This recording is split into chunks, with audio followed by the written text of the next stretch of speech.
Today, I opened up a new lip gloss and it gave me a new theory that I think we can apply to challenging parenting situations. Coming up next. Hi, I'm Caroline. I'm the trauma mama, and if you don't know me, I'm married to Josh, and we have 3 kids who were adopted through foster care.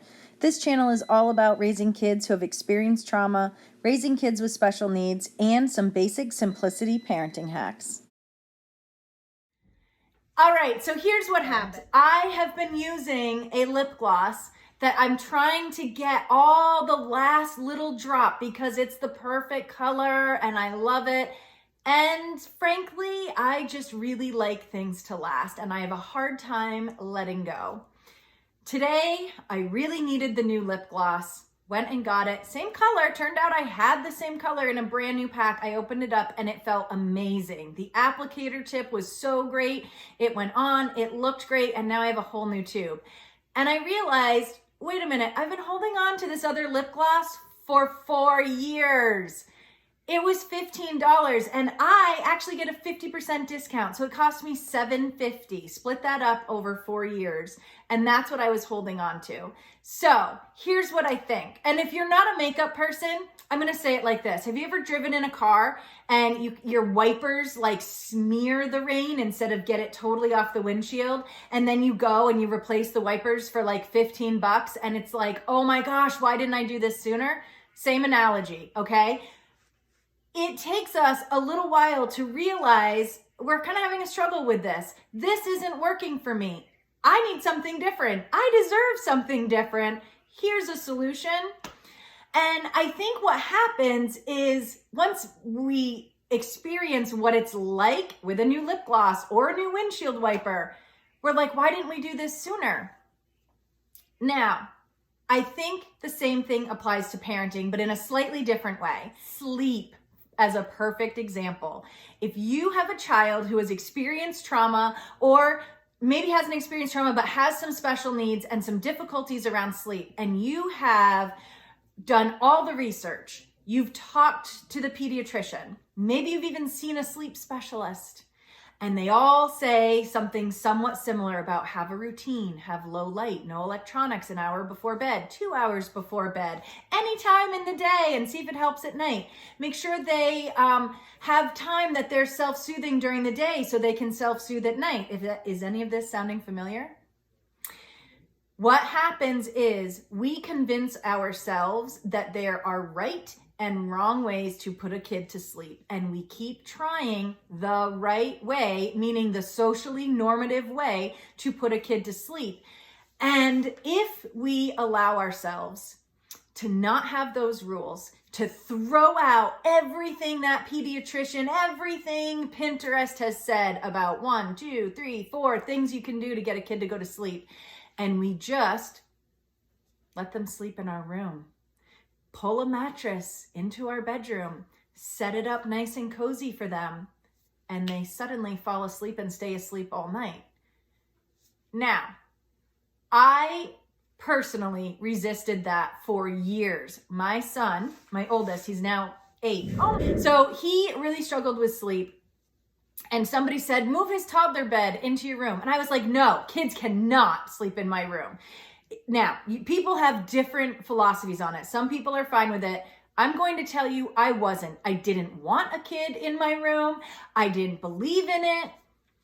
But then I moved his bed in. Now, another thing about sleep. So I've also had kids who didn't nap. And I actually got a question about this. Which does remind me, if you have a question that you would like answered, you can email me at thetraumamama802@gmail.com. This mom emailed and said, I'm really struggling with nap time. Our whole team is, telling me this and this and this, and it just doesn't, it's not working.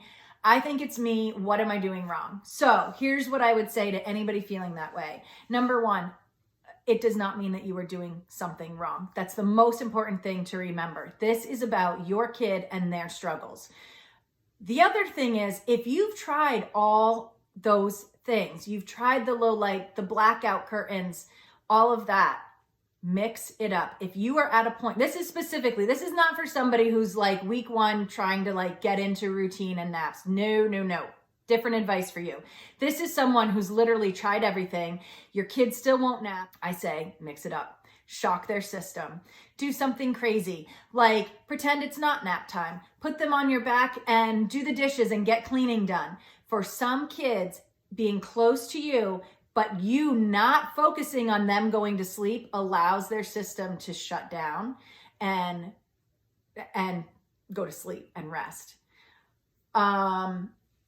For some kids, if they know what you expect is for them to go to sleep, they just won't do it. They can't. It's like their brain tells them, don't do it. So what you can do, so one, mix it up. The other thing, if they're too big for like a backpack, do something totally, what is one thing that's totally against all the suggestions for getting a kid to go to sleep? TV, tablets, do it. Turn the TV on, see if they fall asleep watching a show. I'm not saying you want this to become your routine and your habit. What I'm saying is break the cycle of no naps and constant struggle between parent and child. And no judgment when I say that. It's just what happens. If you want her to go to sleep and she's not going to sleep, it's going to cause a struggle. And especially for those like me and like this emailer made it sound, we have a lot of pride in our ability to get kids to go to sleep. And we see that as a very important measure of who we are as a parent. It can be really triggering when you have a kid who won't go to sleep. I think sleep trauma is a thing, and I think there are very few people, when giving sleep advice, connect it back to the trauma and give the advice that will work for your kid. So good luck with that. Keep me posted. I want to know how it goes, because this might be something that you have to keep problem solving, keep trying different things. You may do the car one day, and maybe another day you want to try a show. Maybe another day you switch her room, which is also a big no-no, right, on the whole list. Of being consistent. Switch it up. Try a different bedroom. If you have a guest room in your house that like kids are never allowed to go in, let that be the sleep place. Pull out a sleeping bag. Let her sleep in a hammock. All these things, just keep trying until you find something that works. And what you will be able to do is build back to the system that you want. I love Jordan Page. I've mentioned her before, and she has the clipboard system, and it's a list of tasks that her kids need to do before they can access screens.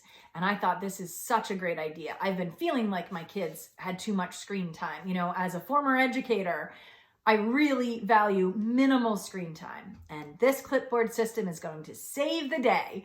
Well, what I found was, especially during the pandemic, there were times that I needed my kids on a screen. I needed them entertained by someone that wasn't me. And the idea of first getting them to do the checklist, which was struggle enough, for them to earn something that actually meant something to me, all of a sudden it hit me. I wanted the life that goes with that system. I wanted kids who know they get screens when they do their list. They either do them or not, and they either get screens or they don't. But then it hit me that those aren't my kids. So I changed it. And yes, we still use the clipboard system. I love it, but their screen time is not contingent on finishing it. That just wasn't working for us. I tweaked the system until it worked for who I'm actually raising, not who I want my kids to be, who they are. So I really encourage you, think about, are there things in your life that you are doing because you feel like it's what you have to do? Kids' homework. Now, I really believe in the idea of, kids coming home, having a place that they sit and do their homework, and then it wires their brain. They have practice from kindergarten, and it wires their brain so that by the time they're in high school, they are so familiar with doing homework. But guess what? If every night it's a struggle for you to get your kids to do their homework, then it's not working for you. And it's okay to email your kid's teacher and say, we are not in a place that we can do homework. Can we come up with a plan that homework is not something that comes into this home? It's okay. And it doesn't have to be forever. It doesn't mean you have this like lifelong homework pass. But if you just are in a place where your family time is really critical and the stress that's caused by like making a kid do homework is overwhelming, then don't do it.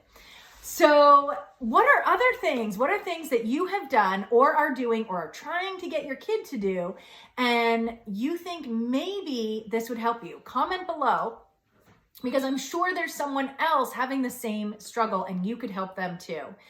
Thank you so much for watching. If this was helpful, hit the thumbs up. Also, if you subscribe, then you will know when videos come out. Have a great day. Take care of yourself and your family.